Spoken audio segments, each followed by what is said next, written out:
శంకర్ కూడా ప్రతిరోజు అంటే శంకర్ చూస్తుంటే నన్ను నేను చూసుకున్నట్టు ఉంటుంది. శంకర్ లాగా నేను మాటకారిని కాదు, సామెతలు చెప్పలేను.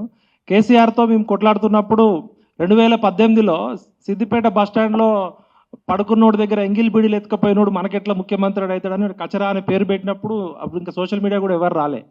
కాళేశ్వరము ఇది వైట్ ఎలిఫెంట్ అవుతుందని నేను 2018లో మాట్లాడితే నన్ను ఎన్కౌంటర్ చేయమని చెప్తే 3 నెలలు ఢిల్లీలో దాక్కున్నా. అప్పుడు ఇంకా సోషల్ మీడియా కూడా రాలే. ఈ కాంగ్రెస్ పార్టీ ఇవాళ అధికారంలోకి రావడానికి కేసీఆర్ నియంతృత్వం ప్రశ్నించిన నాతో పాటు నాకన్నా ఎక్కువగా నిత్యం కొట్లాడిన మల్లన్న, సుదర్శన్ అంటే ప్రశ్నే ప్రజాస్వామ్యం, ప్రశ్నే ప్రజాస్వామ్యానికి పునాది. అయితే మంచి మనుషులు అందరు ఉంటున్నారు కానీ ఎందుకు కలవట్లే. ఇవాళ కాంగ్రెస్ పార్టీ అధికారంలోకి రావడానికి ప్రధాన కారణం ఎవరంటే ఏ ఊర్లో పోయినా మల్లన్న, విఠలు, లేకపోతే తొలివెలుగు రఘు, ఓకే టీవీ శ్రావ్య, మన శంకరు, మైపాల యాదవ్, ఇంకా ఇంకా కాళోజీ నారాయణరావు, ఇట్లా ఒక పేర్లు చెప్తారు. మరి అంతకుముందు మా నాన్న 69లో ఈ ఆంధ్ర కమ్మోళ్ళకు వ్యతిరేకంగా ఆయన జీవితం అంతా కొట్లాడిండు. తెలంగాణ ఉద్యమం వచ్చింది. మళ్ళీ అదే కమ్మోళ్ళు ఖమ్మం జిల్లాలో ఆంధ్రోళ్ళు పెత్తనం అయిపోయింది. తర్వాత 2001 నుంచి 2014 దాకా కేసీఆర్ గారు చంద్రబాబు నాయుడు దోపిడీకి వ్యతిరేకంగా కొట్లాడతారని చెప్పి మనం ఒక 14 ఏళ్ళు కొట్లాడినాం. కేసీఆర్ వచ్చిండు. కేసీఆర్ వచ్చినాక అంటే మామూలు రబ్బర్ చెప్పులు వేసుకునే హరీష్ రావు, అమెరికాలో ఉద్యోగాలు చేసుకునే కేటీఆర్, కవిత లాంటి వాళ్ళు ఇవాళ లక్షల కోట్లలో ఉన్నారని మనం అంటున్నాం. మరి తెలంగాణ వచ్చింది, ఏమైంది, ఎందుకు ఇవాళ మీటింగ్కి నేను రావాల్సి వచ్చిందంటే నాకు ఇప్పుడే ఒక పెద్ద మనిషి చెప్పమని చెప్పిండు. తెలంగాణ విద్యార్థి, యువత, కార్మిక, కర్షక, సాంస్కృతిక మేధావుల కలయికకు సమయం ఆసన్నమైంది. తెలంగాణ అస్తిత్వము, తెలంగాణ యువత భవిష్యత్తు మరోసారి ప్రమాదంలో పడింది. రక్షిస్తామని చెప్పిన వాడు భక్షించాడు. తెలంగాణ పేరునే తొలగించి భారతదేశం అంతా జైత్రయాత్రకు బయలుదేరాడు. తెలంగాణ సంపద కొల్లగొట్టి నిరుపేదలను మోసం చేశాడు. ఆంధ్ర తాబేదారులు ఇప్పుడు తెలంగాణ ముసుగులో పాలిస్తున్నారు. కేసీఆర్ అండ్ జగన్ కంపెనీ ఒకవైపు, రేవంత్ అండ్ చంద్రబాబు కంపెనీ ఒకవైపు. అంటే ఒక వెలమాయన, ఒక రెడ్ ఆయన, ఒక కమ్మాయన, ఒక రెడ్ ఆయన కలిసి తెలంగాణ అస్తిత్వాన్ని మరలా పరంగా పెడుతున్నారు. భావితరాల దోపిడీకి సిద్ధమవుతున్నారు. ఏండ్లకేండ్లు పరుల బానిసత్వంలో మగ్గాము. ఎంతో సంపద కోల్పోతున్నాము. మన భావితరాలు కూడా ప్రమాదంలో పడిపోయే సంకేతాలు స్పష్టంగా వస్తున్నాయి. ఇప్పుడు గినక తెలంగాణ సమాజం మేల్కొనకపోతే మరలా రాబందుల తోడేళ్ల బారిన మన భావితరాలు పడే ప్రమాదం దగ్గరలోనే ఉంది. తెలంగాణ అస్తిత్వ నగారా మోగించండి. మరో ఉద్యమానికి సిద్ధం కండి. ఉద్యమకారుల బలిదానాలు మరవకండి. తెలంగాణ యువత, విద్యార్థులు లక్షలాది మంది చేసిన త్యాగాలకు విలువ తీసుకురండి. భౌగోళిక తెలంగాణ వచ్చింది. వెల్కమ్ రెడ్డి రాజ్యం వచ్చింది.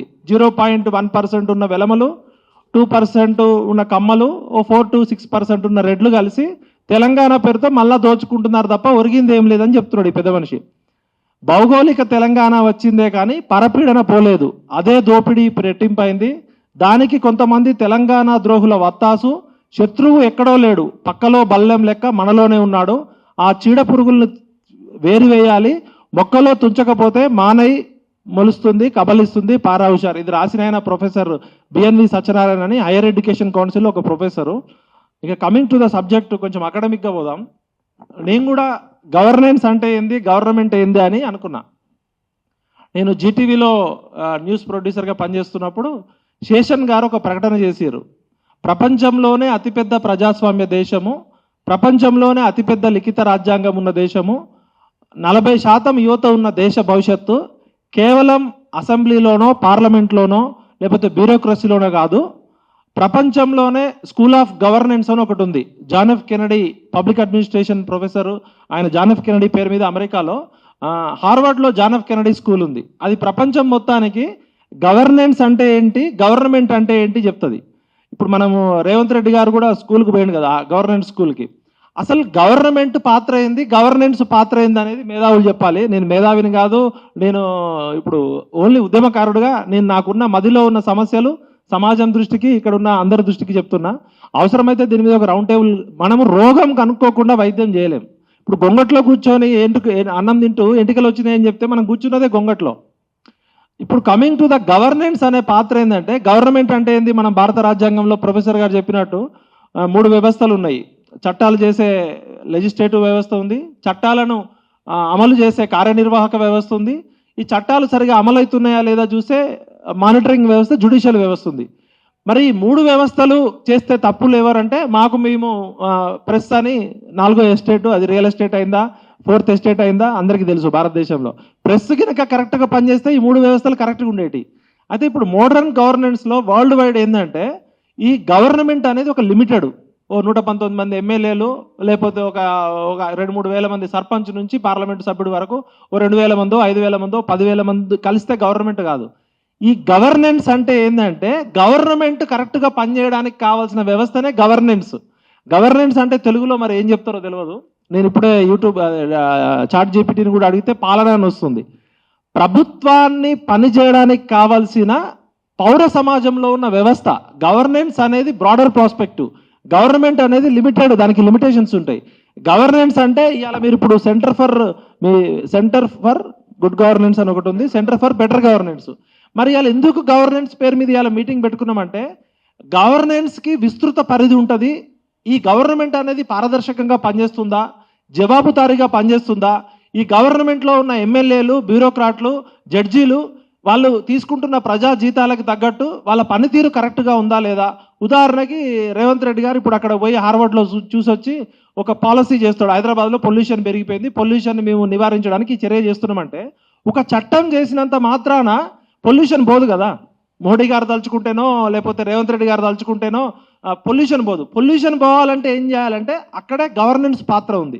గవర్నెన్స్ అంటే ప్రజలందరి తరపున పనిచేసే ఎన్జిఓలు కావచ్చు, ప్రజలందరి తరపున మాట్లాడే జర్నలిస్టులు కావచ్చు, ప్రజలందరికి తరపున ప్రశ్నించే గొంతులు కావచ్చు. ఈ ప్రజాస్వామ్య వ్యవస్థని ప్రభుత్వంతో పనిచేయించుకునే వ్యవస్థ పౌర సమాజం. ఇలా పూణేలో నేను స్కూల్ ఆఫ్ గవర్నెన్స్లో ఏషియాలోనే మొట్టమొదటి స్కూలు శేషన్ గారు పెట్టారు.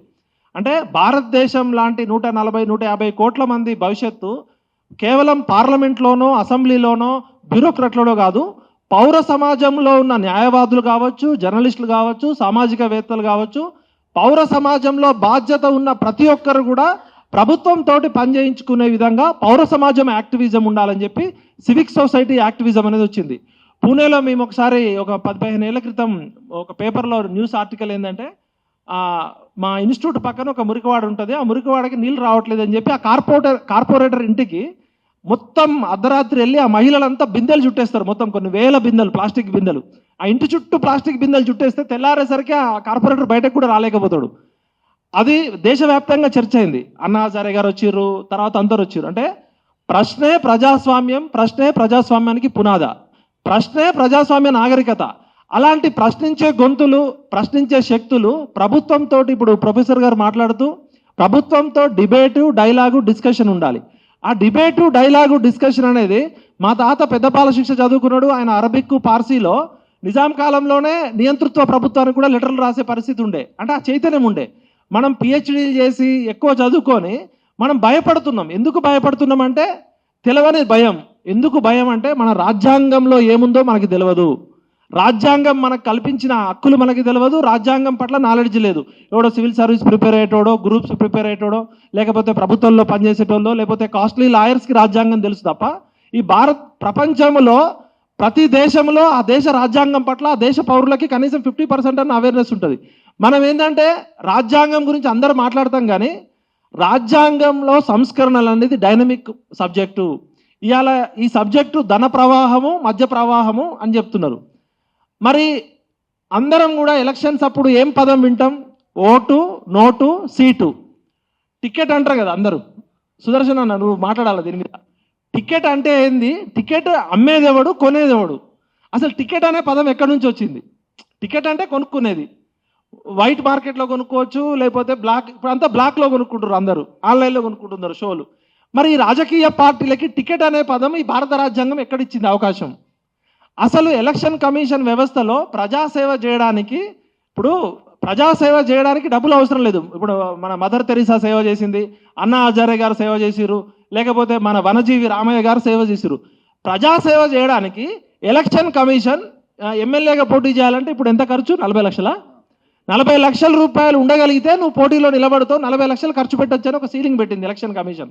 ఎంపీగా పోటీ చేయాలంటే 75 లక్షలు, 90 లక్షలు. మరి ఇప్పుడు నా దగ్గర 40 లక్షలు లేవు, శంకర్ దగ్గర 90 లక్షలు లేవు ఎమ్మెల్యే, ఎంపీగా పోటీ చేయాలంటే. మరి మేము ప్రజాసేవ చేయాలంటే మరి ఇప్పుడు జూబ్లీ హిల్స్ ఎలక్షన్లో గెలిచిన నవీన్ యాదవ్ నా మిత్రుడే, లేదా ఇంకో పార్టీ కావచ్చు. మరి వాళ్ళు 40 లక్షలు 90 లక్షలు ఖర్చు పెట్టే ఎమ్మెల్యేలు ఎంపీలు అయ్యారా? రేవంత్ రెడ్డి ఎమ్మెల్యేగా, కేటీఆర్ ఎమ్మెల్యేగా వాళ్ళు 40 లక్షలు పెట్టి అయ్యారా? మొన్న రీసెంట్గా జరిగిన ఎలక్షన్లలో కనీసం 100 కోట్లు లేకుండా ఏ ఎలక్షన్లో ఖర్చు చేయాలని జరుగుతుంది. ఎలక్షన్ కమిషన్ అంత బోఫోర్స్ సంస్థ ఈ ప్రపంచంలో ఎక్కడుండదు.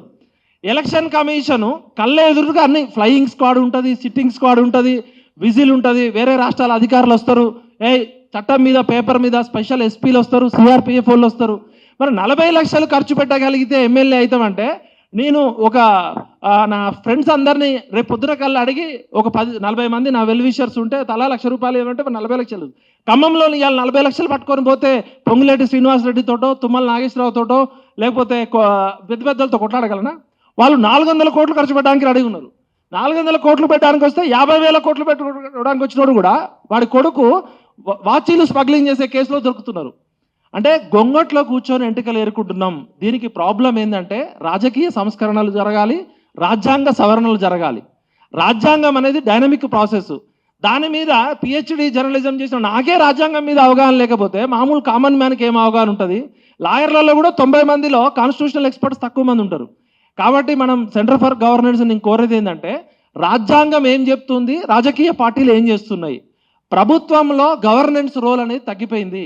ఇవాళ పౌర సమాజం పాత్ర లేకుండా తెలంగాణ రాలేదు. నేను మీకు నా కళ్ళ ముందు కొన్ని ఉదాహరణలు ఇప్పుడు మీ సార్ రాసిన టాపిక్లోని చెప్తా. ఇది ఓన్లీ చర్చ కోసమే. ఇప్పుడు శంకర్ గారు ఉన్నారు, చంద్రశేఖర్ గారు, సిరిమల్ల వెంకటేశం గారు, మీరు చాలా మంచి పని చేస్తున్నారు ఈ చర్చ పెట్టి. ఇప్పుడు ఇక్కడ ఈ స్పీచ్ ఈ టాపిక్లో ఏమని రాసిరంటే, ప్రభుత్వ సంస్థల పనితీరుపై సమీక్ష అని చెప్పారు.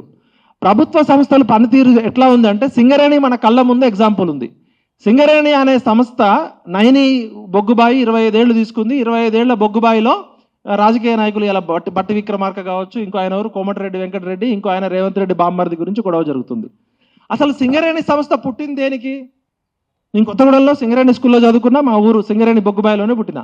సింగరేణి సంస్థ పని ఏంటంటే, ఈ దేశంలో ఈ రాష్ట్రంలో తెలంగాణలో ఉన్న బొగ్గుని వెలికి తీసి బొగ్గుని కరెంటుగా తయారు చేయాలి, ఇంధన వనరుగా చేయాలి. ఒకవేళ మన దగ్గర ఎక్కువ బొగ్గు ఉంటే బొగ్గు లేని చోట అమ్ముకొని డబ్బులు సంపాదించాలి, లాభాలు చేయాలి.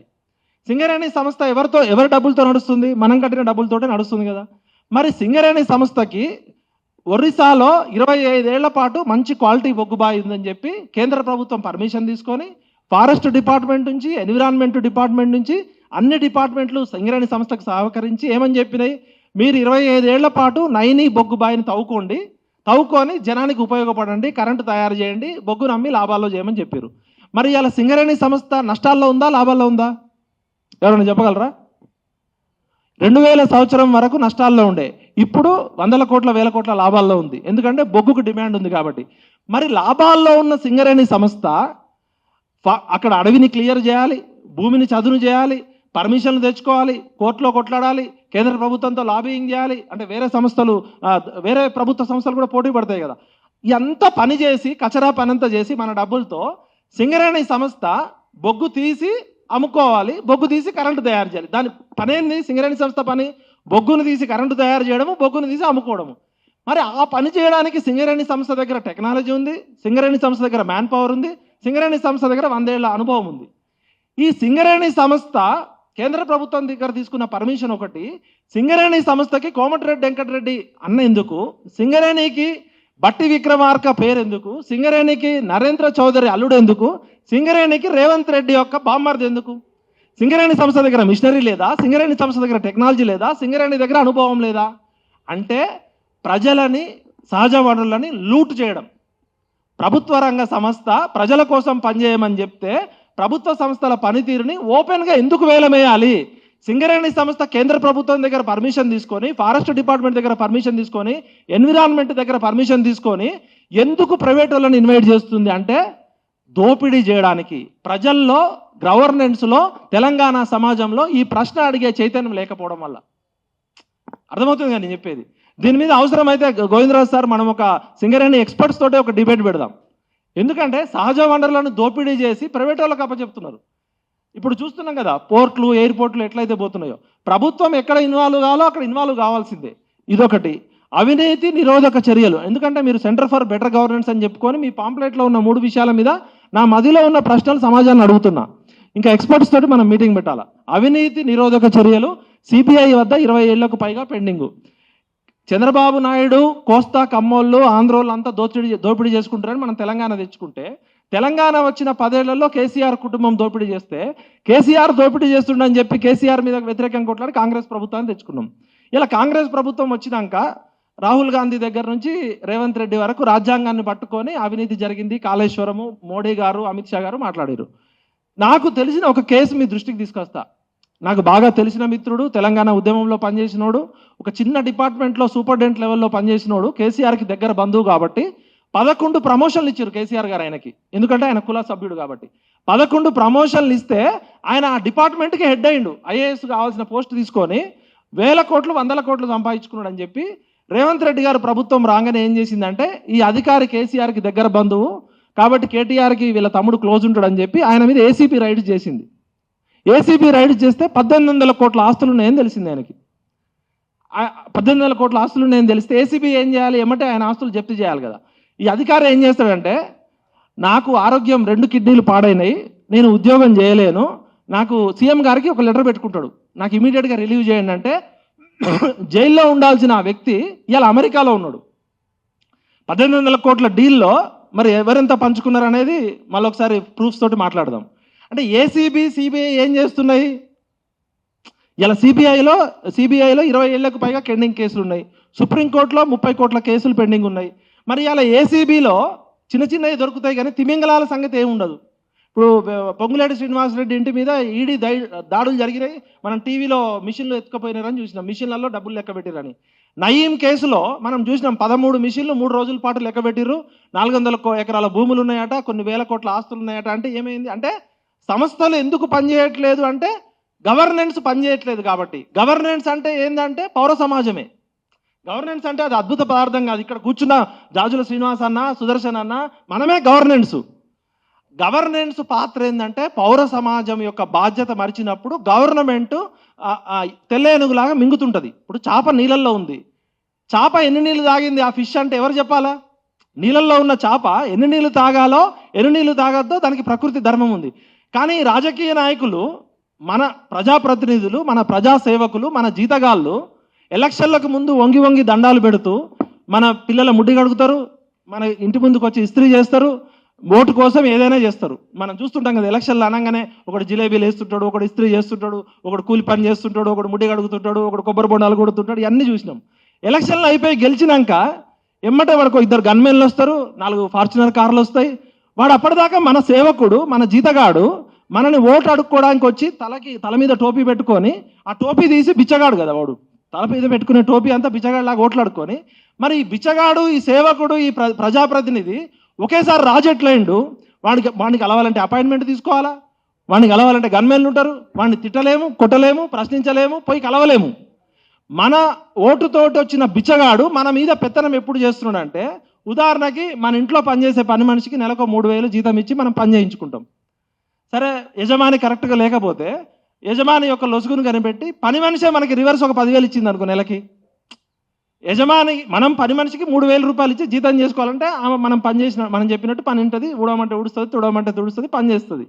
కానీ ఆ పని ఆమె మనకి నెలకు 20,000 ఇచ్చింది అనుకో, మన ఇంటికి ఓనర్ ఎవరైతారు?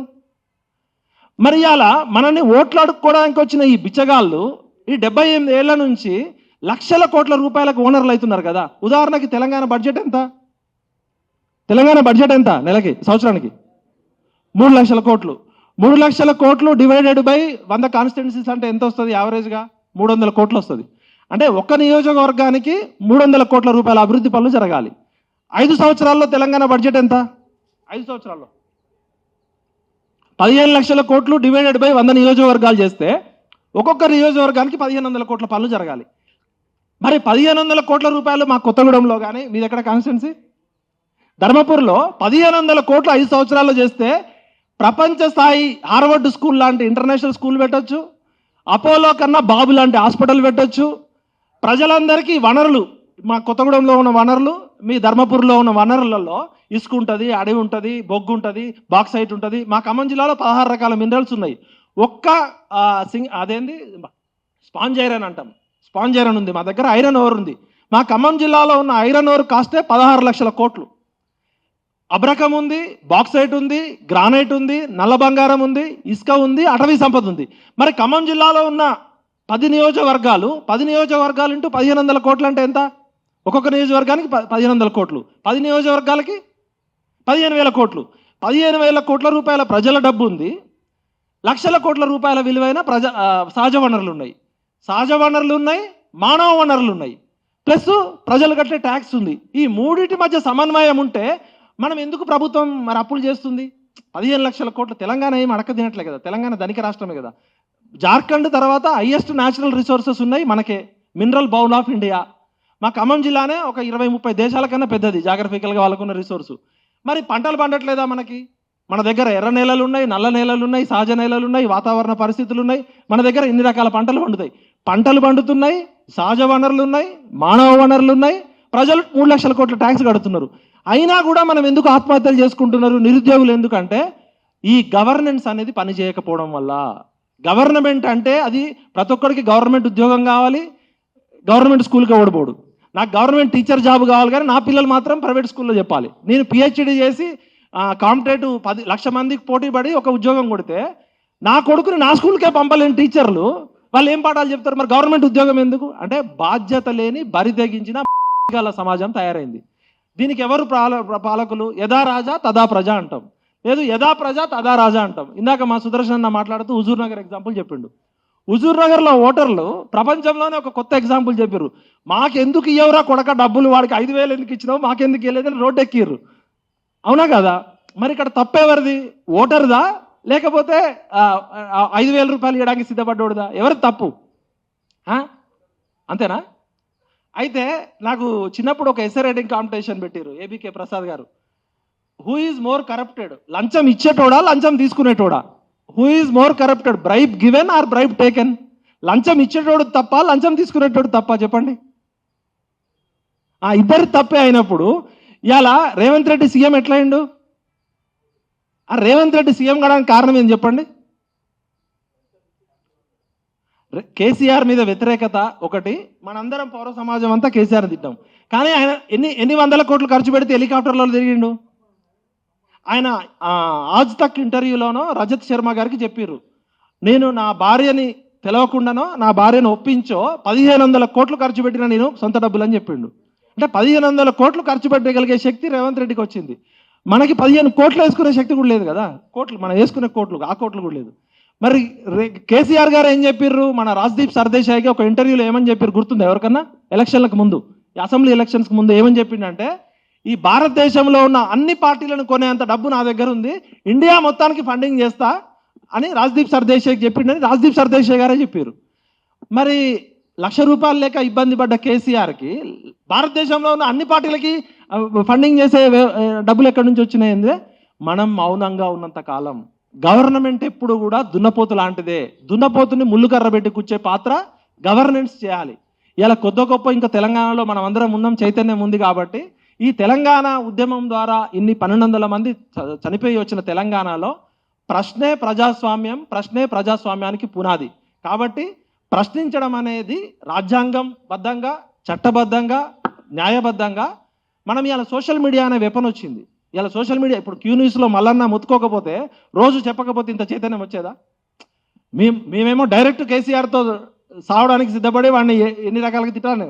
మల్లన్న ప్రాణాలకు తెగించి కొట్లాడింది కదా, అవునా కదా? ఇప్పుడు కొందరికి ఇష్టం ఉండవచ్చు, ఇష్టం ఉండకపోవచ్చు.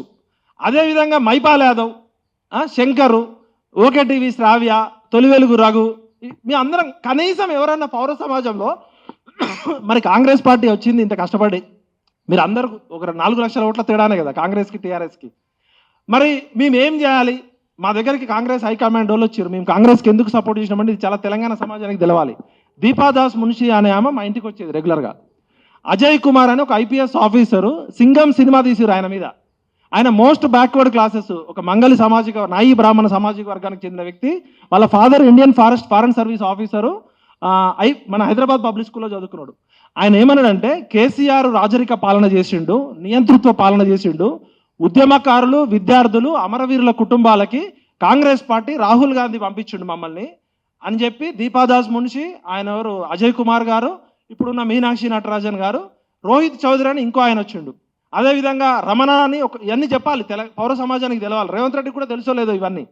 రేవంత్ రెడ్డి ఏమనుకుంటుంటే ఆయన బూతులతోటి ఆయన అధికారంలోకి వచ్చిండని ఆయన అనుకుంటుండు. నిజంగానే పౌర సమాజం పాత్ర చేయబట్టి 34 నియోజకవర్గాలు మా దగ్గరకు వచ్చి రిక్వెస్ట్ చేసింది ఏంటంటే, మేము టీఆర్ఎస్తో ఢీకొంటాలంటే 34 నియోజకవర్గాల్లో కాంగ్రెస్ పార్టీ చాలా వీక్గా ఉంది, విద్యార్థులు, అమరవీరుల కుటుంబాల వాళ్ళు, ఉద్యమకారులు మాకు సపోర్ట్ చేయాలి అని చెప్పి 34 లిస్టు పట్టుకొని వచ్చారు.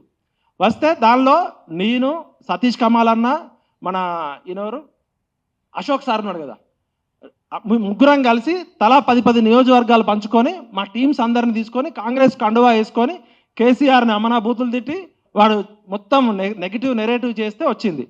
మరి దీపాదాస్ మున్షి ఏం చెప్పిందంటే, పౌర సమాజంతో కాంగ్రెస్ పార్టీ రెగ్యులర్గా ఎవ్రీ మంత్ డిబేట్ పెడుతుంది, డిస్కషన్ పెడుతుంది, డైలాగ్ పెడుతుంది. రాహుల్ గాంధీ గారిని నేను 2 సార్లు వీళ్ళందరినీ తీసుకుపోయి కల్పించిన, తాజ్కృష్ణ హోటల్లో ఒకసారి, బయట ఒకసారి. ఎవరెవరు కలిసిరు పౌర సమాజంలో అంటే కొన్ని విషయాలు చెప్పాల్సిందే. జస్టిస్ సుదర్శన్ రెడ్డి గారు, పౌర సమాజంలో పెద్ద మనిషిగా జస్టిస్ సుదర్శన్ రెడ్డి గారు, రామచంద్రమూర్తి గారు, వార్తా ఎడిటర్ రామచంద్రమూర్తి గారు. అంటే ఎవరి మీద గౌరవం ఉంది పౌర సమాజంలో అంటే, అదేవిధంగా కె శ్రీనివాస్ గారు, రాహుల్ గాంధీ గారిని పౌర సమాజం తరపున నేను కల్పించిన వ్యక్తులు, ఆకునూరి మురళి గారు, ప్రొఫెసర్ అల్తాసు జానయ్య గారు, పాశం యాదగిరి గారు. తెలంగాణ పౌర సమాజంలో నిజాయితీ గల వ్యక్తులు, మేధావులు అనుకున్న 71 మంది దగ్గరికి నేను 3 నెలలు దీపాదాస్ మున్షిని, ఆయన ఎవరు అజయ్ కుమార్ గారిని తీసుకెళ్ళినాం. అందరితో వాళ్ళు చెప్పిన డైలాగ్ ఏంటంటే, తెలంగాణలో సహజ వనరులు ఉన్నాయి, తెలంగాణలో మానవ వనరులు ఉన్నాయి, తెలంగాణలో ఎస్సీ ఎస్టీ బీసీలు ఎక్కువ మంది ఉన్నారు, మేము ప్రజాస్వామ్యబద్ధంగా రాజ్యాంగబద్ధంగా పాలన చేస్తాము, అమరవీరుల కుటుంబాలను ఆదుకుంటాము, విద్యార్థులను ఆదుకుంటాము, నిరుద్యోగులకు ఉద్యోగాలు ఇస్తామని చెప్పారు. మన ప్రియాంక గాంధీ యూత్ డిక్లరేషన్ అని జాబ్ డిక్లరేషన్ అక్కడ పెట్టారు. రాహుల్ గాంధీ ఇక్కడ ఛాయ్ తాగిండు, అక్కడ బిర్యానీ తిన్నాడు అన్నాడు. మరి ఇంత పౌర సమాజంతో 6 నెలలు తెర వెనుక పాత్ర చేసిన కాంగ్రెస్ పార్టీ అధిష్టానం అధికారంలోకి వచ్చినాక ఒక్క మీటింగ్ కూడా పెట్టలేదు. కనీసం అధికారంలో రావడానికి కృషి చేసిన ఈ 71 మంది ఇండైరెక్ట్గా కానీ డైరెక్ట్గా కనీసం పిలిచి ఛాయ్ కూడా దాపలేదు. అంటే రాజకీయ పార్టీలు పౌర సమాజాలని ఎంత తక్కువ అంచనా ఇస్తాయి? ఎందుకంటే ఈ పౌర సమాజంలో ఉన్న 71 మంది వ్యక్తులు ఇక్కడ కూర్చుంటే, ఆ రోజు కాంగ్రెస్ పార్టీ అధికారంలో రావడానికి పనిచేసిన అందరు కనుక కూర్చుంటే రాహుల్ గాంధీ పడుతుంది. ఆకునూరి మురళి గారు పాపం ఆయన ఏదో ఉద్యోగం ఇస్తే ఆయన వెళ్ళిపోయాడు. అల్తాస్ జానయ్య గారు ఆయనకు వైస్ ఛాన్సలర్ ఇస్తే ఆయన వెళ్ళిపోయాడు. మరి సుదర్శన్ రెడ్డి గారేమో పాపం ఆయన వైస్ ప్రెసిడెంట్ పోటీ చేసిండు. పాపం మన తెలుగు బిడ్డ, ఆయన గెలవలేకపోయాడు. ఇదే సుదర్శన్ రెడ్డి గారు, రామచంద్రమూర్తి గారు, కె శ్రీనివాస్ గారు ఎవరైతే టీఆర్ఎస్ నియంతృత్వం పోవాలని చెప్పి డైరెక్ట్గా ఇండైరెక్ట్గా వాళ్ళ మేధస్సు కావచ్చు, వాళ్ళ ఆలోచన, కంచయ్యలయ్య గారు, మరి కంచయ్యలయ్య గారు మాట్లాడాలి కదా. పౌర సమాజం మేము మా వయసే చిన్నది వాళ్ళందరితో పోలిస్తే. ఆ టీం మొత్తంలో బచ్చగాండి నేనే. అందరూ 60 ఏళ్ళు, 70 ఏళ్ళు, 50 ఏళ్ళు అనుభవం ఉన్నాను. నాకు 45 ఏళ్ళే. నేను 25 ఏళ్ల నుంచి వరుతూనే ఉన్నా, ప్రశ్నిస్తున్నాను. నేను మేధావిని కాదు, నేనే జ్ఞానవంతుడిని కాదు. నేను ధైర్యంగా నిజాయితీగా ప్రశ్నించే తెలంగాణ ఉద్యమకారుడిని, తెలంగాణ పిచ్చోడిని. మరి మళ్ళీ తెలంగాణ పిచ్చోళ్ళే మిగిలిర్రు, మళ్ళీ యూనివర్సిటీ పిల్లలే మిగిలిర్రు, మేధావులంతా ఎటుపోయారు. మరి ఈ తెలంగాణ సమాజం నాశనం కావడానికి, ఈరోజు పరిస్థితి రావడానికి ప్రధాన కారణం గవర్నెన్స్ లేకపోవడమే. గవర్నెన్స్ అంటే ఎన్జిఓలు, గవర్నెన్స్ అంటే మీడియా, గవర్నెన్స్ అంటే న్యాయవాదులు, గవర్నెన్స్ అంటే సమాజంలో బాధ్యత ఉన్న ప్రతి ఒక్కళ్ళు పౌర సమాజంలో మాట్లాడాలి. అందుకనే సెంటర్ ఫర్ గుడ్ గవర్నెన్స్ నేను రిక్వెస్ట్ చేస్తున్నా, ఇలాంటి మీటింగులు వారానికి ఒకసారి పెట్టండి. ఒకసారి టీచర్స్ కమ్యూనిటీతో పెట్టండి, ఒకసారి డాక్టర్స్ కమ్యూనిటీతో పెట్టండి. ఒక్కసారి నేను మొన్న మా భార్యకి హెల్త్ బాగాలేకపోతే హాస్పిటల్కి పోతే 6 లక్షల రూపాయలు ఖర్చు అయినాయి. నాకు ఇన్సూరెన్స్ ఉండి ఇన్ఫ్లుయెన్స్ ఉండడం వల్ల 2 లక్షలు కట్టి బయటపడ్డా. అదే ఇన్సూరెన్స్ రాదని చెప్పి మా కజిను 7,50,000 అపోలో హాస్పిటల్ అయినాయి, ఇన్సూరెన్స్ రాదని చెప్తే ఆయన అప్పుల పాలైండు. ఒక్కసారి ఒక మధ్యతరగతి కుటుంబం కార్పొరేట్ హాస్పిటల్కి పోతే 5 సంవత్సరాల పాటు వాళ్ళు ఆర్థికంగా చితికిపోతున్నారు. ఇలా నా కొడుకు ఫీజు 2 లక్షల రూపాయలు. 2 లక్షలు కట్టాలంటే నేను కూడా అప్పు చేయాల్సి వస్తుంది. అంటే విద్య, వైద్యం, సామాజిక న్యాయం, ఉపాధి అనేది పేదవారికి అందరిగా ఈ రాజ్యాంగ ప్రవేశిక పీఠికలో ఏముంటుంది? భారతదేశ ప్రజలమైన మాకు మేముగా సమర్పించుకుంటున్న ఈ భారత రాజ్యాంగం ఈ ప్రజలందరికీ, భారత పౌరులందరికీ స్వేచ్ఛ, సమానత్వము, స్వాతంత్రము, ఆర్థిక, విద్య, ఉద్యోగాలలో సమాన అవకాశాలు కల్పిస్తూ సామాజిక న్యాయం చేస్తుందని ప్రమాణం చేస్తుంది. మరి 78 సంవత్సరాల తర్వాత కూడా రాజ్యాంగం కలలు నెరవేరట్లేదంటే ఎక్కడ లోపం ఉంది అంటే మన పౌర సమాజంలో లోపం ఉంది, చదువుకున్న వాళ్ళు లోపం ఉంది. ఏ దిక్కు లేక ఎలక్షన్ రోజు వాడు 500కో మటన్ ముక్కకో మందు సీసాకో చికెన్ ముక్కకో 5,000 నోటుకో అమ్ముడు పోయేటోడిది కాదు తప్పు. రాజు కరెక్ట్గా ఉంటే పాలకులు కరెక్ట్గా ఉంటారు. మేధావుల వైఫల్యము, చదువుకున్న వాళ్ళ వైఫల్యమే. ఇలా 100 ఓట్లు ఉంటే 100 ఓట్లలో 40 ఓట్లు వచ్చినోడే గెలుస్తున్నాడు. 60 ఓట్లు ప్రజలకు రేవంత్ రెడ్డికి వ్యతిరేకంగా వచ్చినాయి. ఈ భారతదేశంలో 78 సంవత్సరాల్లో ఏ పార్టీ కూడా 51% ఓటు బ్యాంక్ రాలే మిత్రమా. పాజిటివ్ ఓటు బ్యాంకుతో రావట్లేదు ఈ ప్రభుత్వాలు. వాడు బాగలేడు కాబట్టి వీడు గొప్పవాడని వీడు మంచోడని కాదు, వాడు చెత్తనా కొడుకు కాబట్టి ఉన్న చెత్తలో వీడిని ఎంచుకుంటున్నాం. మనం ఓటర్ చైతన్యం కలిగించాల్సిందే. ఇది నా లెవెల్ కూడా సరిపోదు. సమాజంలో ఉన్న మేధావులందరినీ కూర్చోబెట్టాలి. ఒక్కసారి నేను జేడి లక్ష్మీనారాయణ గారిని, జయప్రకాష్ నారాయణ గారిని, ఆర్ఎస్ ప్రవీణ్ గారిని, వాళ్ళు ముగ్గురు కూడా ఎక్స్పెరిమెంట్ చేసిరు. వాళ్ళని కూడా పిలుద్దాం. మనం సమన్వయం ఉండాలి. ఇవాళ ఎవడికి వాడు నేనే విటలే గొప్ప, విటలే తెలంగాణ ఉద్యమం చేసినా నాకు 2 కొమ్ములు వచ్చినాయి అనుకో, నాకు మిగతా వాళ్ళు కనపడరు. అహంకారం పక్కకు పెట్టి అందరినీ కలుపుకొని పోయి కలవాల్సిన మనుషులు కలిస్తే జరగాల్సిన పనులు జరుగుతాయి. తెలంగాణలో ఇంకా చైతన్యం ఉంది, ప్రజలు ఉన్నారు, యూత్ ఉన్నారు. కాబట్టి నేను మేధావులందరికీ పాదాభివందనం చేస్తూ రిక్వెస్ట్ చేస్తున్నా. నిజాయితీ గల న్యాయవాదులు కావచ్చు, న్యాయ కోవిదులు కావచ్చు, నిజాయితీ ఉండి తెలంగాణ మట్టి మీద ఉన్న ప్రేమ ఉన్న ప్రతి ఒక్కళ్ళం కలవాల్సిందే. ఇగోలు పక్కకు పెట్టి, కులాలు పక్కకు పెట్టి మనం కలవకపోతే ఇంకా పెద్ద ప్రమాదం ఉంది. ఇప్పుడు ప్రొఫెసర్ గారు చెప్పినట్టు మొత్తం వనరులన్నీ దోచుకుంటున్నారు. నిజాయితీ గల వాళ్ళు వచ్చినా కూడా మీరు చేయడానికి ఏం లేదని చెప్తున్నారు. కాబట్టి గోవిందరాజ్ సార్ మీరు మంచి ఇనిషియేటివ్ తీసుకున్నారు. మీలాంటి ఇంటలెక్చువల్ చాలా మంది తెర వెనుక ఉంటారు, తెర ముందుకు కూడా రావాలి. ఈ మీటింగ్ కండక్ట్ చేసిన మీ అందరికీ చెప్తూ, మరి సమస్యకి పరిష్కారం ఏంది అంటే, సమస్యకి పరిష్కారం ఎలక్షన్ కమిషన్ అనేది శేషన్ గారు ఉన్నప్పుడు ఎట్లా పనిచేసిందో అట్లా పనిచేయాలి. ఒకవేళ పని చేయకపోతే ఎలక్షన్ కమిషన్లో సంస్కరణలు రావాలి, రాజ్యాంగ సవరణలు జరగాలి, రాజకీయ సంస్కరణలు జరగాలి. నేను ఒక పార్టీ పెట్టుకున్నా, కేసీఆర్ ఒక పార్టీ పెట్టుకున్నాడు. కేసీఆర్ అయిపోయింది, కేటీఆర్, హరీష్ రావు, ఇప్పుడు కవిత కొడుకు. అంటే కుటుంబ పాలన, కుటుంబ పార్టీలు, కుల పార్టీలు, కుటుంబ పార్టీలు పోవాలి. అది రాజ్యాంగంలో జరగాలి. అంతర్గత ప్రజాస్వామ్యం. ఇలా ఖర్గేని నిజంగానే ఓట్లు వేసుకొని ఖర్గే ప్రెసిడెంట్ అయిందా? రాహుల్ గాంధీ, సోనియా గాంధీ రికమెండేషన్తో ప్రెసిడెంట్ అయిందా? ఇలా మోడీ గారిని బీజేపీలో అందరూ ఓట్లేసి మోడీ గారిని ఆ సీట్ ఇచ్చిర్రా, లేకపోతే ఆర్ఎస్ఎస్ వాళ్ళు కలిసి డిసైడ్ చేసిర్రా? ఒకవైపేమో ఈ ప్రాంతీయ పార్టీలు, ఒకవైపేమో కుల పార్టీలు, ఒకవైపేమో కుటుంబ పార్టీలు. వారసత్వ రాజకీయాలు పోవాలి.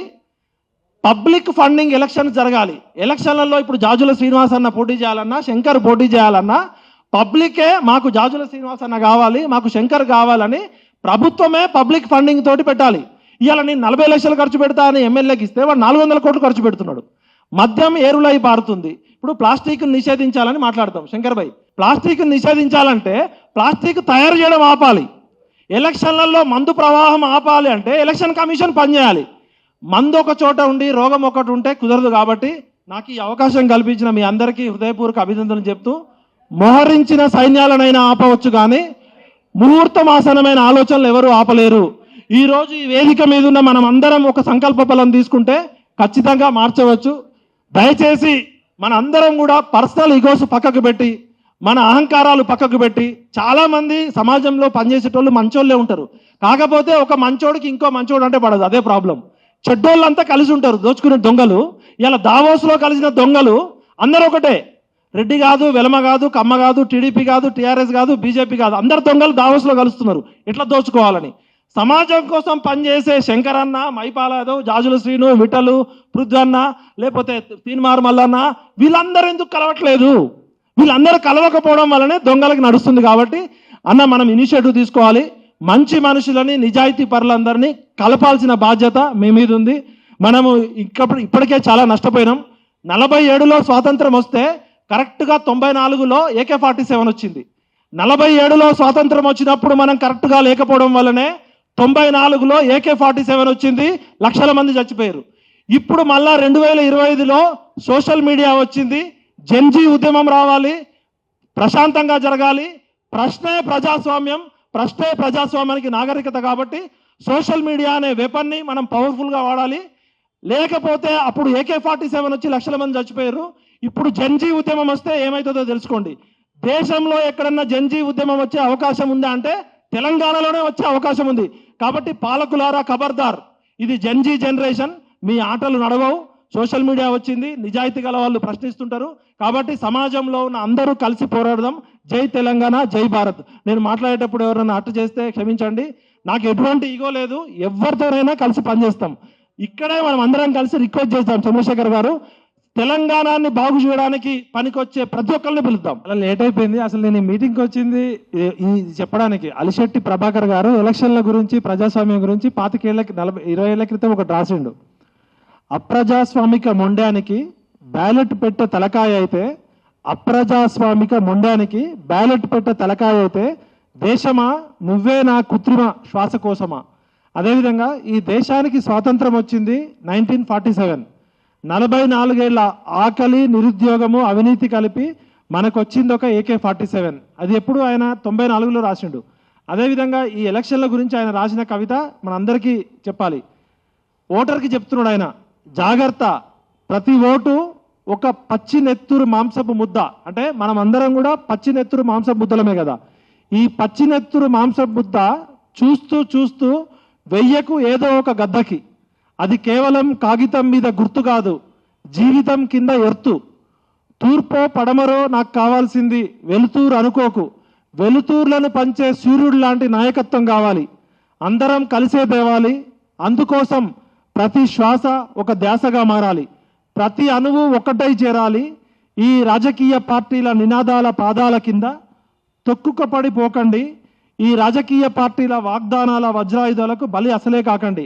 అంటే ఓటర్ అనేటోడు ఒక పచ్చి నెత్తురు మాంసపు ముద్దలాగా ఈ రాజకీయ పార్టీలు అనే గద్దలు తీసుకుపోతున్నాయి. అయితే దురదృష్టవశాత్తు మనం కూడా ఏమైపోయినామంటే ఓటర్లను కూడా అప్పుడు అమ్ముకుంటే తప్పు కదా, ఇప్పుడు కిడ్నీకి ఒక రేటు, గుండెకి ఒక రేటు, లివర్కి ఒక రేటు పెట్టి మనం కూడా అమ్ముకుంటున్నాం ఓటర్లను కూడా. ఓటరు క్వార్టర్ దాగి మ్యాటర్ బయటికి రాకపోతే అందశ్రీ అన్నాడు, ఓటరు షూటర్ అయి ఫైటర్ అయితే ఈ క్వార్టర్ సీసా పనిచేయదని అందశ్రీ గారు గొప్పగా చెప్పారు. కాబట్టి ఓటరు మహాశైలారా, ఈ అందశ్రీ గారి కవిత ఏదైతే మన మాంసపు ముద్దల్ని గద్దలు ఎత్తుకపోతున్నాయో, మనం ఇంకా ఎదిగి పార్ట్లుగా అవయవాలుగా అమ్ముకునే స్థాయికి దిగజారద్దు రాజకీయ పార్టీలకి. టీడీపీ పార్టీ దగ్గర 5,000, టీఆర్ఎస్ పార్టీ దగ్గర 10,000, బీజేపీ దగ్గర 20,000 తీసుకునే ఓటర్లు కూడా మారాలి. ప్రజలు మారాలి, ప్రభుత్వం మారాలి. ఈ రాజకీయ దొంగ నాయకుడుకుల్ని భూస్థాపితం చేయాలి. అదే జన్జీ ఉద్యమం రావాలి.